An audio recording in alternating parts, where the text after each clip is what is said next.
అంటే బేసికలీ మన పద్ధతులు ఏదైతే చూస్తామో లెట్ ఇట్ బి ఏదైనా మెథడ్ యూజ్ చేస్తాం. ఇప్పుడు న్యూమరాలజీలో కూడా 2 మెథడ్స్ ఉంది, చాల్డియన్ అండ్ పైథాగరస్ అని.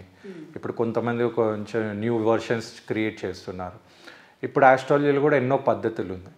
అంటే ఇక్కడ ఏమవుతుంది అంటే ఇక్కడ కూడా మనం క్లాసిఫికేషన్స్ అనేది 3 టైప్స్ ఉంటుంది. ఒకటి ఏంటంటే AAA కాన్సెప్ట్ అని అనుకోండి, అంటే మీకు ఈజీగా అర్థం కాదని నేను చెప్తున్నాను. AAA కాన్సెప్ట్ అంటే ఏంటంటే ఫస్ట్ ఏ అంటే ఏంటంటే అజంప్షన్ అన్నమాట, ఓకేనా. సెకండ్ ఏంటంటే అనలైజింగ్ అన్నమాట. థర్డ్ అనేది ఏంటంటే అక్యురసీ. ఓకే, అంటే ఫస్ట్ టాపిక్ వస్తాం. అజంప్షన్ అంటే ఏంటి అంటే ఇప్పుడు ఎగ్జాంపుల్ ఎవరైనా వచ్చి నా దగ్గర న్యూమరాలజీ నేర్చుకున్నారు, నా ఎక్స్పీరియన్స్ నుంచి నేను న్యూమరాలజీ నేర్పించాను.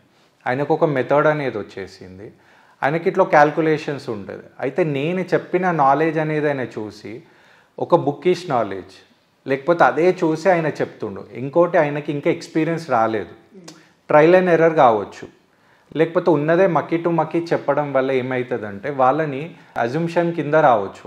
అంటే వాళ్ళు చూసింది చెప్తున్నారు అన్నమాట.